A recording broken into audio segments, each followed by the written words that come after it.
Hello and welcome to the Data Engineering Podcast, the show about modern data management. Atlan is the metadata hub for your data ecosystem.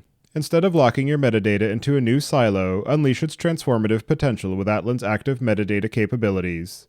Push information about data freshness and quality to your business intelligence, automatically scale up and down your warehouse based on usage patterns, and let the bots answer those questions in Slack so that the humans can focus on delivering real value.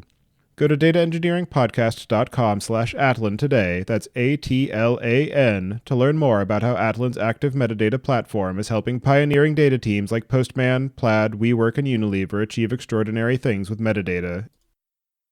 When you're ready to build your next pipeline or want to test out the projects you hear about on the show, you'll need somewhere to deploy it, so check out our friends at Linode. With their new managed database service, you can launch a production-ready MySQL, Postgres, or MongoDB cluster in minutes, with automated backups, 40 gigabit connections from your application hosts, and high-throughput SSDs.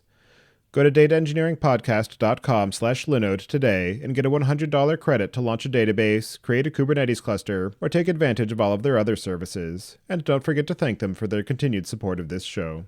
Your host is Tobias Macey, and today I'm interviewing Tracy Daniels about the role and responsibilities of the Chief Data Officer and how it is evolving along with the data ecosystem. So, Tracy, can you start by introducing yourself? Absolutely. Tracy Daniels. I am the CDO, the Chief Data Officer for Truist. In this role, I do a couple of things. I work on governance for the company, so really laying down sort of the law rules in how we use and manage data. I manage our data platform, so how we deliver both the capabilities and the data to our teammates across the organization. And the last bit is around culture. How do we create a data culture for everyone in the organization? And what does that mean in terms of literacy and how we interact? And do you remember how you first got started working in data? So it's kind of interesting. I probably got into data probably 25, 30 years ago. And I was managing a program at another bank called the Information Foundation Program. And we were starting to roll out things like data stewards and talking about domains of data. And we were working on data warehouses. We were also working on things like where do we store physical copies of data and how do we manage and move that data and how do we retain it? And then just from there, I've sort of come in and out of different technology jobs. But the last one also involved, call it the consumption side of data. So I had an analytics team prior to coming to Truist that actually did fraud analytics. So this is a bit of a full circle moment where the database job, the change management job, the operations function, and the analytics function all comes together. From the initial introduction to working with data, can you describe a bit about what your path to your current position as the CDO looks like and some of the experiences that you have leaned on along that way to be able to be confident and grow into that role?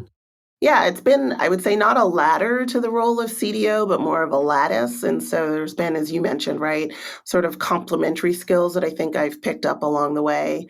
One, I would say just, the technical background, not only on data, but in applications and how are folks going to use it and what's the actual purpose we're trying to support and the problems that we're trying to solve. I've had experience in change management, right? And so that I think is important as we went through a very large merger, the elements and things that we wanted to think about in terms of the technical change, the process change, the impact on the customer and the client. One of my favorite roles that I've had along my journey has actually been in operations where I've been customer facing. And I remember an event where we had a significant data issue and, it sort of crystallizes that it's not just a technical or academic exercise when it impacts, thousands of customers and how they see and interact with their financial services. So all of that, I think, just informs the way I go about my job, which is hopefully a very business-driven, end-to-end perspective, but not just, again, the technology, but the processes and how do people consume the changes and the capabilities that you're delivering on behalf of a company. As somebody who's working in this position of the CDO, I'm wondering if you can enumerate the core responsibilities and the scope of influence that you have in your organization. It's very much an enterprise role, right? That at its core, as I mentioned, it's a control function. There's a fiduciary and ethical responsibility in terms of how we think about and use data. And so on the governance side, the control side, that's one element of the job. The other, I think, is the engineering function and just how do you create elegant systems with the right level of scale and availability and resiliency that your organization is looking for. So there's a technical aspect of the job that's fun and exciting and, as you know, always and ever changing. And then there's this collaboration component of the job because at its core, data is used technically in our systems of records and in our applications, but also it's very close to the line of business, right? It's very integral in the objectives of what our teammates in the line are trying to do. And so I find that our role also is a bit of a bridge between the technical teams, the data science and the analytic teams, the business teams, with what they're trying to do and know about our customers and about our financial services. So control function, technical function, and a collaborative, right, culture function that helps to bridge between our line of business teammates and our technical teammates. As you mentioned, the CDO is viewed as an enterprise responsibility, and I'm curious what your experience has been as to the factors that determine when an organization should have a CDO as a distinct role, and in the absence of that being in explicit position, where do those responsibilities tend to aggregate in some of the other common roles such as CTO, CEO, VPs of engineering, et cetera? Yeah. So at Truist, we do have a distinct chief data officer role in addition to a CTO role, right? So one of my peers who is also a shared service is responsible for the infrastructure and the data centers and the compute and the storage, et cetera, that we use at Truist. And I have yet a third peer who's responsible as the CISO, the Chief Information Security Officer, for how we protect all of those systems, both the hardware, the network, the software, the data that sits in it. And we actually work in concert. At the end of the day, we want to be able to say those elements of the stack from the building all the way down to all the bits that go across, that we are managing effectively and consistently and in a way that allows our divisional CIOs to use it on behalf of the businesses that they serve with the applications that they build. I actually had a conversation with a higher education group that was thinking about creating a CDO role, and they'd not had one before. And one of the questions I asked them was, why do you want one? Why do you think it's important? And how are you planning to compete with data?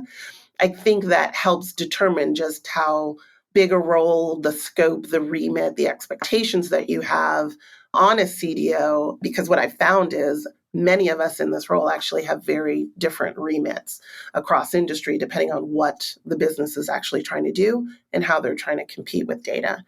But I think what you see is more and more the role does become distinct. And as the function is fairly broad and important, you want somebody focused on it as a discipline, not necessarily as an afterthought or just an adjunct to another technical role. As you mentioned, there are people who are starting to think, oh, I need to have a chief data officer responsibility, but they don't necessarily understand what the requirements are or what the potential impact is on the organization. And I'm wondering what you have seen as some of the emerging, I don't know if best practices is the right term, but maybe consensus on what the responsibilities of that CDO role look like and some of the ways that they might be bespoke across different organizations and their specific industries or scale of operations and things like that. Yeah, I think there's three things that I see either coming together or sometimes, very intentionally separated. One is the governance role, right, that we sort of talked about. I've seen that be more of a risk role or a compliance role where it is separate from actually managing the platform itself. And I think there's perfectly good reasons for having that separate. I think there are synergies when you put it together in that you have a group that's not making a call it, theoretical governance responsibility or thought process and are actively applying it. And in some cases, even automating that function when it is paired together with a delivery function. So what I've typically seen is there's an element of governance and or then there's the platform. Are we focused on more of the technical components? The last bit that I think has become more of a decision point around the role of CDO is also what do you do with analytics? Do you leave it in the line? Do you create centers of excellence to enable analytics? And so you start to see a lot of chief data and analytics officers, right? And so what that represents in my head is now you're taking the platform component and the consumption of it, and you're putting those a little bit closer together. And again, I think as you continue to automate this space and the capabilities continue to grow, whether it's in compute or storage or in the actual algo space, it makes sense that you create a really seamless pipeline that you could go more in. And so the role can start to converge more, right? When your governance is equally codified as your platform engineering capabilities, as your consumption through the analytic workbench. For people who maybe are working in engineering leadership or engineering management, where perhaps they're the head of data or VP of data, what are some of the ways that those sets of responsibilities and the areas of focus that they're paying attention to differ as they maybe elevate into that CDO position? To me, the inflection point becomes maybe a couple of things. How do you articulate and solve and measure the business problem that you're trying to solve? Because it becomes less about solely being technical prowess, and it really becomes about enabling the business. And so you want to be able to speak about the technical capabilities in terms of what they are delivering and doing on behalf of the business, right? So the business value that you're driving and ultimately products that you're creating for your businesses to consume and leverage and serve their clients. The other, I think, inflection point for senior engineering leaders is to be able to tell the story, right, of what the organization is doing. Again, I think in those business terms, but to take something that can be very technical, something that can sometimes come across a little bit more dry, and really create the art of the possible that business leaders are attracted to and understand relative to, what they're trying to deliver for their clients. I think those two things layered on top of the technical capabilities is what starts to make the difference in people's careers. As you move between those different levels of maybe a VP of data or VP of engineering into that CDO position, I'm also interested in understanding how that shifts the people and maybe business units that you spend the most time with. Because I would imagine that as you move into the CDO role, you're actually spending more of your time talking to the CEO, the CTO, maybe some of the business stakeholders and some of your customers. Whereas in the VP of engineering, head of data type of role, you're probably more likely to be working directly with the engineers. And I'm just wondering how that shifts the way that you spend your time and the ways that you think about how you're communicating and who you're communicating with.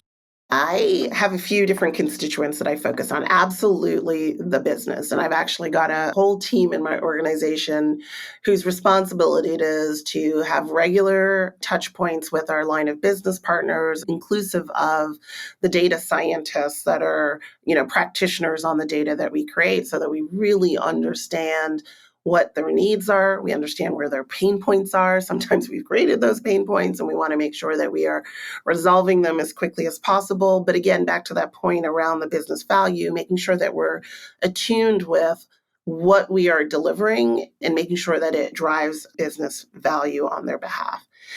The second set of folks that I spend a lot of time with includes my peers, right? And making sure that I'm plugged into the activities that they're doing on the application front and that there's as little daylight as possible between how we think about and activate our data strategy and what they're driving on the application side and making sure that it's in line with where we're going as an overall tech team and it doesn't feel fractured for them. I also spend a lot of time with my teammates because this space is so hot. It is so forever changing. try to make sure that we're getting a read on how our teammates feel. How are they feeling about their skills? How are they feeling about, being engaged? How are they feeling about the value of work that they're doing? Are we meeting their needs with respect to career development? It is incredibly difficult to find really strong talent, and it's even harder to keep it. So making sure that we're treating our teammates well and staying connected with them. So those are all the stakeholders that I'm sort of managing internally, from the practitioners all the way up to our board members, and making sure folks understand what we're doing and we're in tune with, the things that they're trying to manage as well. The last constituent that I spend time with that I think is really important as you continue, your career journey is with my peers. So right before our conversation, I was actually speaking with the gentleman who manages data at UPS, right? Different industry, different applications, similar challenges, similar considerations in terms of how we're thinking about it. But I like to spend some time with my peers so that we can bat around different ideas, but also find some nuggets of things that I can apply maybe differently in banking and financial services that I was thinking of. A couple of interesting elements to dig into in that peer conversation, one of which is how you actually find and connect with people who are in similar roles and are open to sharing their experiences. And then in the case of being able to learn from each other, I'm interested in understanding what are some of the common core considerations and requirements across data responsibilities, regardless of industry, and what are some of the elements that you have found to be unique to your role and your organization, and just figuring out how do you translate some of those lessons to your peers to be able to make sure that everybody's growing and expanding the capabilities of data as an ecosystem for everybody. I am the world's best Google and LinkedIn stalker there is. So sometimes it's, reading an interesting article about an inflection point for a company, and I'll search out if there's somebody in data. I have leveraged our consulting partners to make introductions because they're doing work with similar organizations and my peers in the industry. So I'll ask for introductions to leaders that are doing maybe some interesting things that might be in healthcare or retail or whatnot. That's been good. Sometimes when you're at conferences or you have an opportunity to be part of a roundtable, I'll pick at least one person that I would like to follow up with and, reach out either on LinkedIn or while we're at a conference and say, hey, I'd love to follow up. And nobody has ever turned me down. I think we all, strive for community. And so everyone's always very generous with their time. Then what I try to do is, come up with a couple of questions like, why am I interested in this person? Is it because of the industry? Is it because of a specific project that I think I've heard that they're working on? And I'll come up with just a short couple of questions that I'm also willing to answer, right? So that there's an exchange of ideas. And typically, I will try to keep it going. So whether it's once a month or once a quarter, I try to make it not a transactional exchange, but more a relationship that we're building. And I'll think of, more questions and places that we might want to focus on. With peers that are in the same industry, I'm very careful to stay away from competitive topics. So we're probably more talking about governance, organizational structure. We're probably talking about talent and things that we're looking for in the market. With peers who are in different industries, I'm really interested in how they might be using data a little bit differently than how we're using it in financial services for those sparks of innovation, of ideas that we may not be tackling, or they're tackling it in a different way. And then usually, regardless of what industry folks are in, there's a lot to talk about technically and things that, folks are sunsetting, new technologies folks are contemplating for similar problems, and they're usually around data quality and getting, sprawl under control. And more, it's around really activating analytics and making it easier for the data scientists, data analysts, and the companies to do their work. RudderStack helps you build a customer data platform on your warehouse or data lake. Instead of trapping data in a black box, they enable you to easily collect customer data from the entire stack and build an identity graph on your warehouse, giving you full visibility and control. Their SDKs make event streaming from any app or website easy, and their state-of-the-art reverse ETL pipelines enable you to send enriched data to any cloud tool. Sign up for free, or just get the free t-shirt for being a listener of the Data Engineering Podcast at dataengineeringpodcast.com/rudder. As you are doing the work as the CDO of Truist, what are some of the projects and activities that are vying for your time and attention, and how you think about being able to balance them to make sure that you're addressing the highest priorities, but not letting things slip through the cracks? That's the magic that we're always trying to balance. As part of our data strategy, one of the things we included in the approach was always starting with a business use case. So making sure that the work that we're doing is truly grounded in business value for the company, not just interesting technical project, but something that is going to benefit a line and multiple lines right over time. There's an opportunity to, grow and expand that capability on behalf of many lines of business. Also try to focus on and leave capacity for foundational items.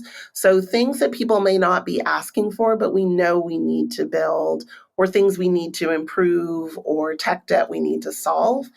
Because what I've found is when you don't do that and things break, you lose all your capacity to focus on the new things or the business value driving opportunities because you're spending so much time fixing things. So we carve out a good 20+% of our time to stay ahead of, call it technical debt, or things that we believe are truly foundational, so that I think pays dividends and preserves the capacity to work on the new fun stuff that's coming down the pipe.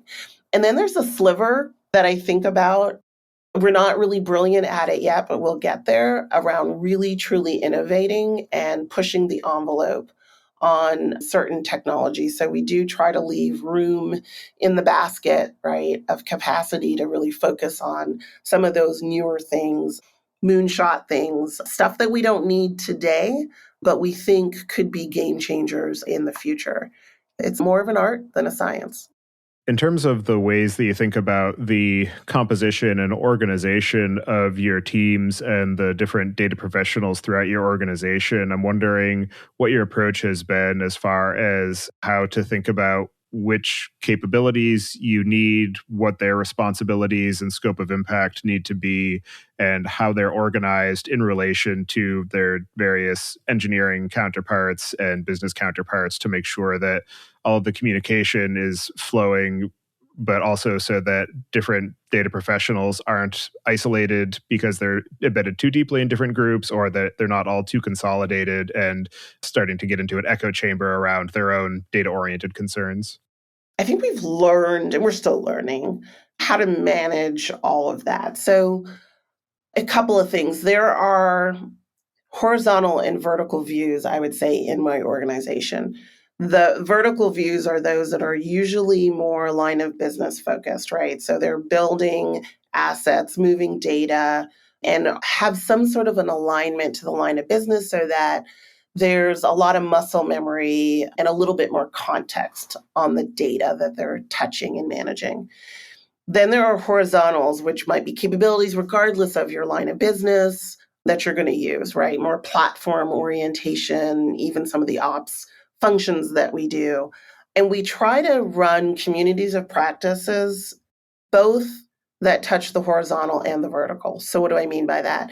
There are routines and ceremonies that we do where we're going to focus on a line of business so that we can go deep into the technology stack, but keep the context of the line of business. We may share other things that are going on in other lines of business, but we're trying to do it in a way where we are providing context for that particular line of business. We also have communities of practice and certain ceremonies where we're doing it as a horizontal. So I may be pulling all the engineers together, or there might be opportunities for data scientists to pull together on AI and ML kind of topics, so that regardless of where you sit in the organization, we're creating community for you to best practice share and reuse ideas rather than feel like you're on an island on your own. The last bit that we've not fully operationalized yet, but we're getting there, is we're trying to create collateral that allows us to push, but also for the end users to pull and be able to do it at a pretty seamless way. So we started with wikis and things where you can go to figure out, what you need to do. There's snippets of code if you want to play with certain things. There's explanations for platforms or new technologies that we have coming out. But we've done it from a very technical perspective. I think there's a opportunity for us to lean into more of a product focus and think about, okay, if we were really a software company, how would we make this more consumable to the layperson and continue to improve those types of collateral that's out there? In terms of your work as the CDO, it's definitely subject to the evolution of the data ecosystem and growing capabilities or shifting patterns and practices for how to think about processing data and working with data. And I'm wondering how you approach that balance of making sure that you're able to set a particular direction and maintain course and build velocity towards it, but not miss out on potentially game changing capabilities as new patterns or technologies emerge, and just being able to understand which ones are here to stay, which ones are a flash in the pan, and which ones are maybe subject to consolidation and you need to give them some time to evolve and mature, and just what that balance looks like as you're also trying to work with the business to make sure that you're just delivering value and that that's where your focus is lying. So, we've been kind of consumed with this merger for the last couple of years. I would say we haven't fully matured a practice that allows us to do it. But what I envision is more like something I ran in a prior role. I was actually the ops role, but I had responsibility for a digital platform for our customers. And what I would envision is more like a quarterly strategy session where we are looking at, what do we have today? Are we buying or selling, the current technology? What is on the horizon? Have we done any experimentation in that area? What is on our roadmap to start experimenting and playing with? And then, as we talked about a little bit earlier, leveraging our monthly touch points with our internal stakeholders to continue to create a backlog of ideas and capabilities that we should be building upon. So I would like to take us from where I think we are more today, which is just incremental, regular review of projects that are on deck that pretty much get spun up on an annual basis, to more of a quarterly strategy session or a product-based view where we are comparing the backlog. We are prioritizing the items that we think drive either business value or foundational capabilities that are, emerging on the market. And we're running it on a much more continuous basis, because I think it would force us, to your point, right, to really assess the basket of things that we're working on. And, in some cases, stop some things much quicker to adopt other things, perhaps faster as we move forward.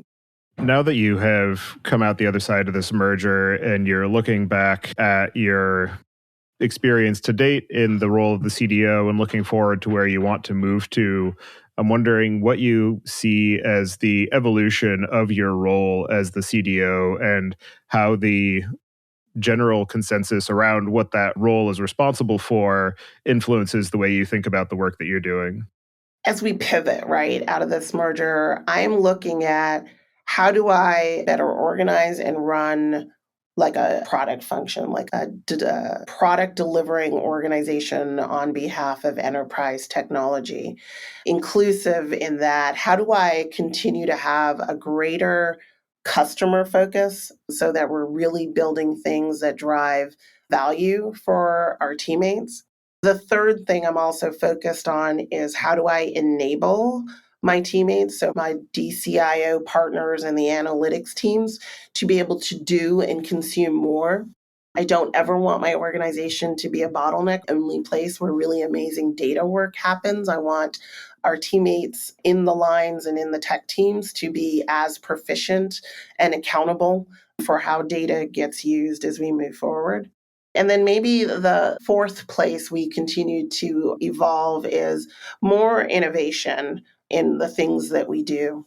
So even a topic like governance, I push our teams to automate more of that work. I push our teams to think about how you could infuse governance with AI and ML to be able to predict more work, more quality being woven into our products, more measurement of the elements of data that are being used across the company. So again, as we pivot, I think about how do we become more product focused? How do we continue to improve our client centricity around how we think about the products that we create and who's going to be using them ultimately? How do we enable use as frictionless as possible for our teammates, what their experience is? And then how do we continue to innovate across our various functions and data? And another interesting consideration to explore is as you are working at the C level of your organization and you have your own set of priorities and areas of focus, I'm wondering what are some of the organizational politics and pressures that you have to navigate and some of the ways that other priorities at the C level can be at cross purposes to what you're trying to do as the CDO?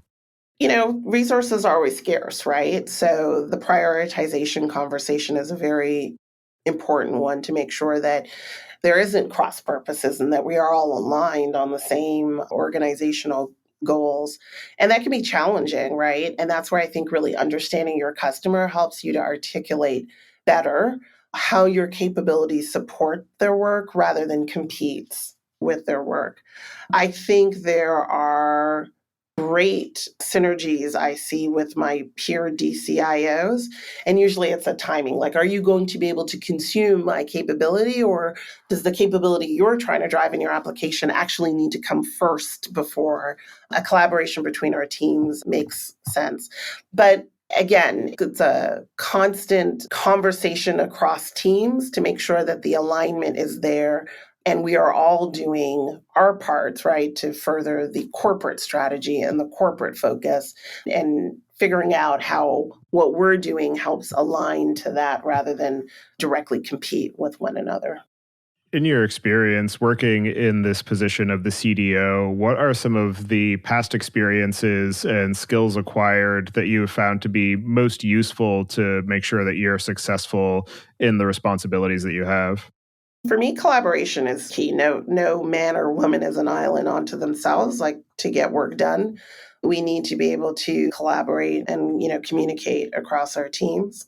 I like to make sure that myself, my team, we have a healthy amount of curiosity about what's going on in the market so that we don't, get left behind. We can apply newer techniques to the work that we're doing and hopefully gain some efficiency from the work that we're doing.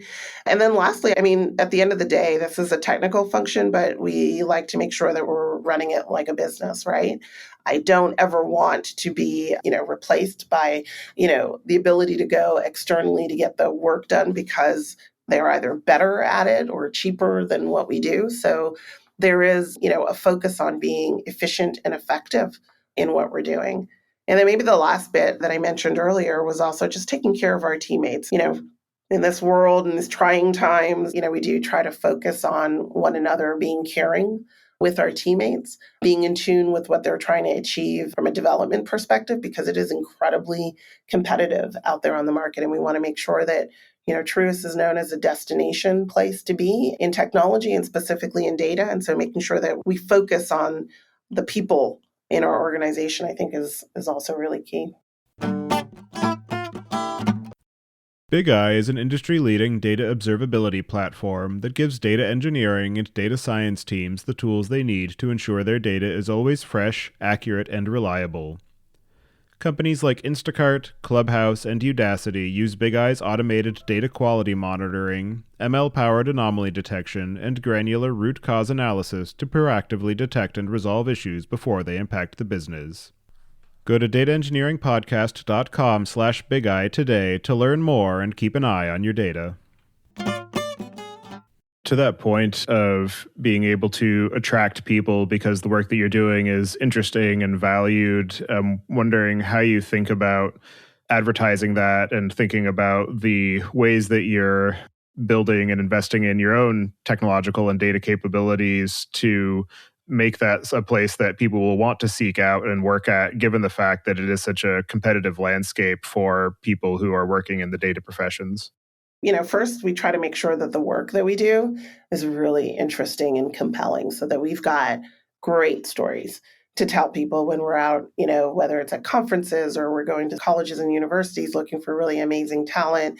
We want them to be excited about the work that we do and the people with whom we do the work.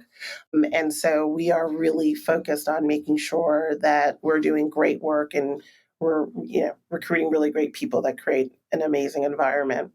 The second thing that I think we do is, we have these types of conversations where we share what we're doing at Truist so people can learn about it. Even today, I think a lot of people don't understand how technologically focused financial services is.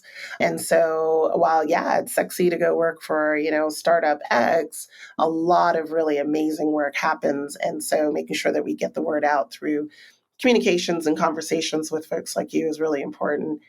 And we like to show up in other places. So, conferences, and as I mentioned, colleges and universities, and sharing the work that our teammates are doing, I think is really important to attract the talent.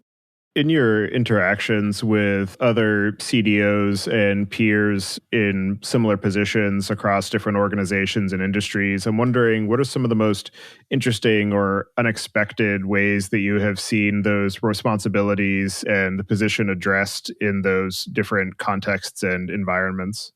A couple of interesting places. I'm always fascinated by my peers that work to really monetize data, meaning that they're either selling or creating products on the market, not just internally focused.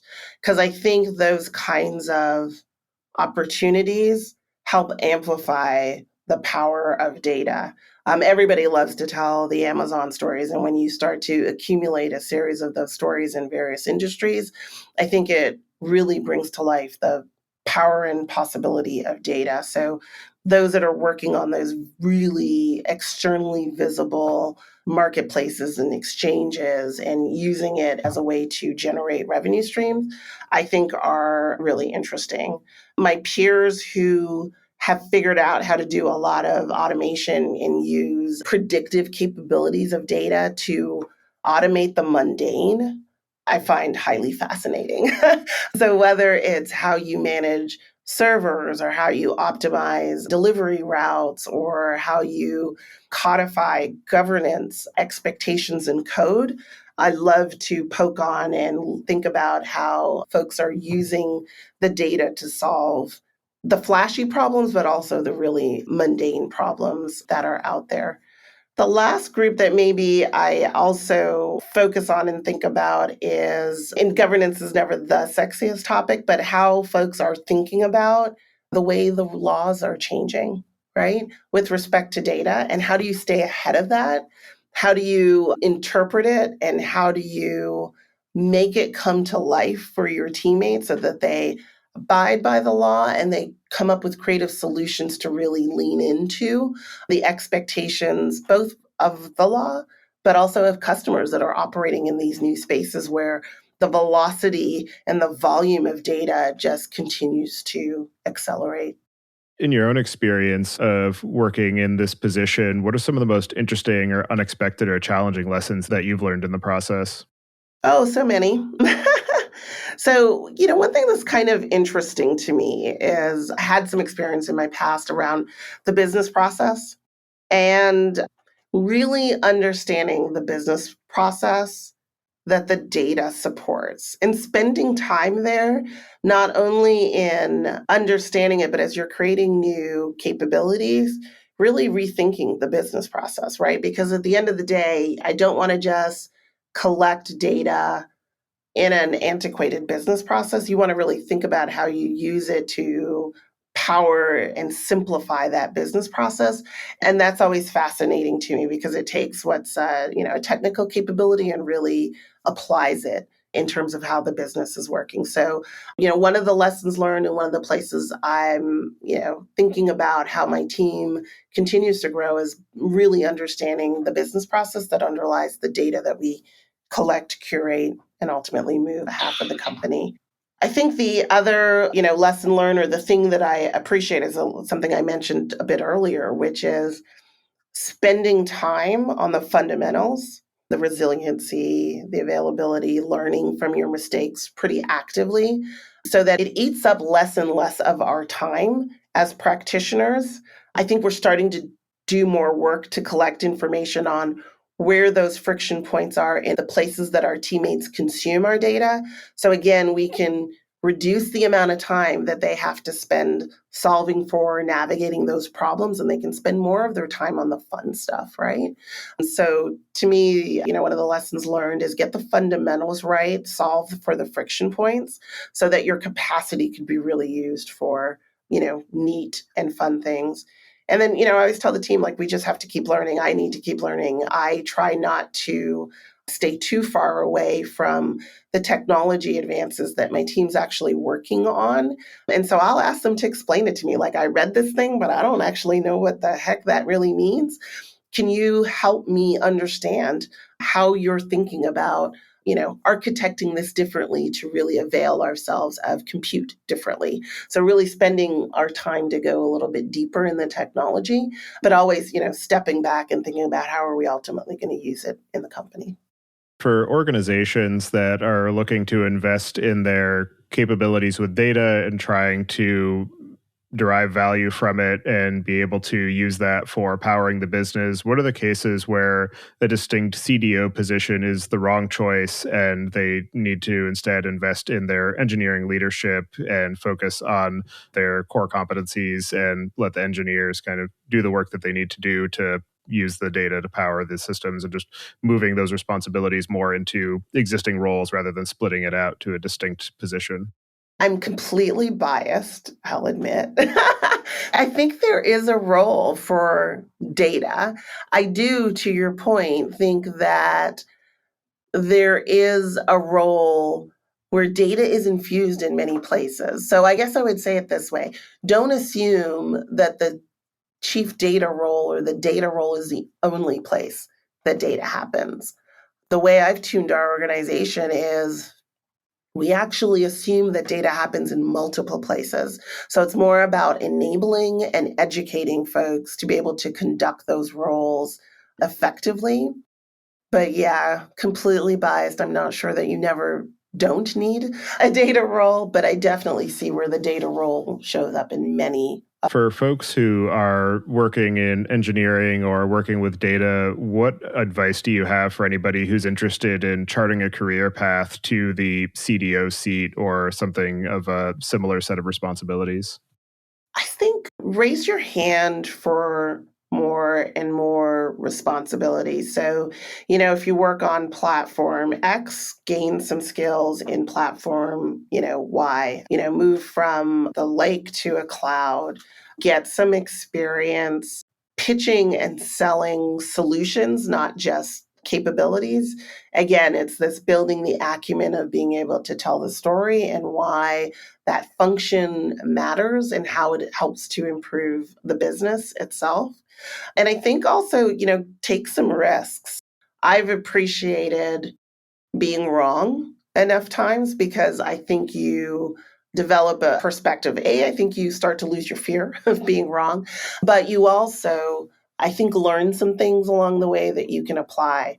So, I always tell my team, do a little bit to the left and a little bit to the right of what your job is so that you're doing it better, but you're also learning in the context of the pipeline that you're working in, right? So if you're working with your security teammates on a project, do a little bit more security side so that you're understanding at a more visceral level how the data needs to be protected and how think about not just use but misuse. And I think that helps you do your job a little bit better. And I think the collaboration, I love learning from my peers and finding ways to apply, things that they're doing in their space in the data space and hopefully vice versa, right? Exporting some best practices as well. And I think those are some of the things that get you noticed, not just as a technologist, but as a business leader and a solution provider. Well, for anybody who wants to get in touch with you and follow along with the work that you're doing, I'll have you add your preferred contact information to the show notes. And as the final question, I'd like to get your perspective on what you see as being the biggest gap in the tooling or technology that's available for data management today. I think there's this opportunity around how we integrate all these disparate pieces and parts that still has room for improvement. So I think about data that sits on-prem, data that sits in the cloud. I think about the number of tools that are out there.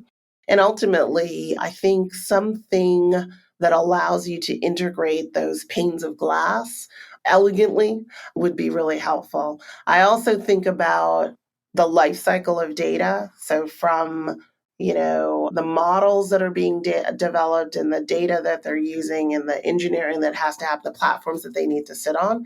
Again, things that help us integrate from AI ops to model ops to data ops and allows us to orchestrate that channel as efficiently as possible is really important. And as we continue to move into more advanced analytics, I think there's a good number of really great platforms that make it easier and easier for folks to do that work. I think helping folks manage the traceability of that work as it proliferates both in models that people build and tools that people buy is really critical as well, so to be able to explain the outcomes that we're creating. All right. Well, thank you very much for taking the time today to join me and share your experiences and perspectives on the Chief Data Officer role and the responsibilities there and your experience working in that space. It's definitely a very interesting conversation and interesting consideration about how people think about scoping their career journeys. So I appreciate all of the time and insight that you've shared, and I hope you enjoy the rest of your day. Thank you so much. It's been a pleasure.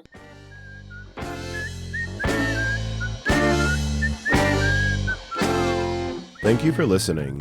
Don't forget to check out our other shows, Podcast.init, which covers the Python language, its community, and the being used, and the Machine Learning Podcast, which helps you go from idea to production with machine learning. Visit the site at dataengineeringpodcast.com to subscribe to the show, sign up for the mailing list, and read the show notes. And if you've learned something or tried out a project from the show, then tell us about it. Email hosts at dataengineeringpodcast.com with your story. And to help other people find the show, please leave a review on Apple Podcasts and tell your friends and coworkers.